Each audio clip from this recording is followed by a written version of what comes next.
Oke. Selanjutnya proses pencarian hari kedua ini sudah apa yang bisa kita sampaikan kepada Bapak? Ya baik, untuk laporan hari kedua ini sesuai dengan area SARMAP yang kita telah rencanakan di awal, itu seluas 80 nautical mil persegi, di mana yaitu arah barat dari perairan Calang dengan radial atau heading atau baringan 270 derajat. Menurut data informasi yang kami terima, korban ditemukan dari perairan Calang 12 nautical mil arah barat dari perairan Calang.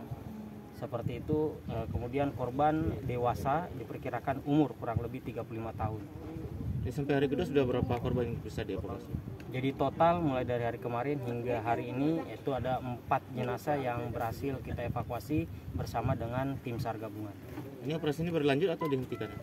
Sementara kita adakan debriefing evaluasi pada malam hari dan mengambil langkah-langkah selanjutnya apakah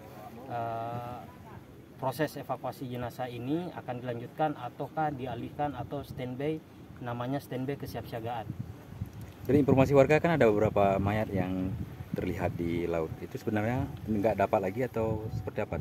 Ya baik, untuk informasi dari warga yang melihat atau sempat menemukan jenazah namun tidak terevakuasi oleh mereka melaporkan ke kami.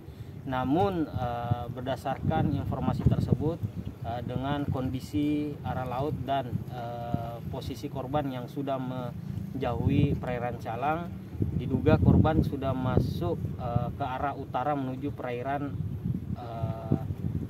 Aceh Besar. Ada berapa tadi?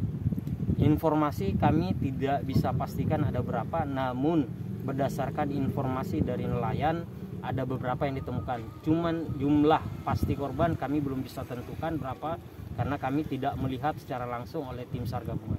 Apakah ada kendala dalam evakuasi ini?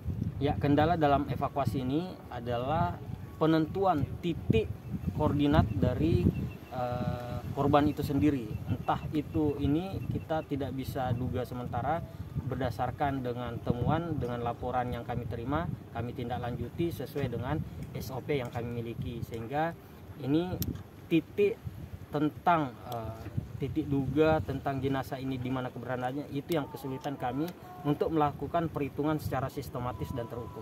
Apakah ini sudah dinyatakan benar warga Rohingya atau seperti apa nih, Mas?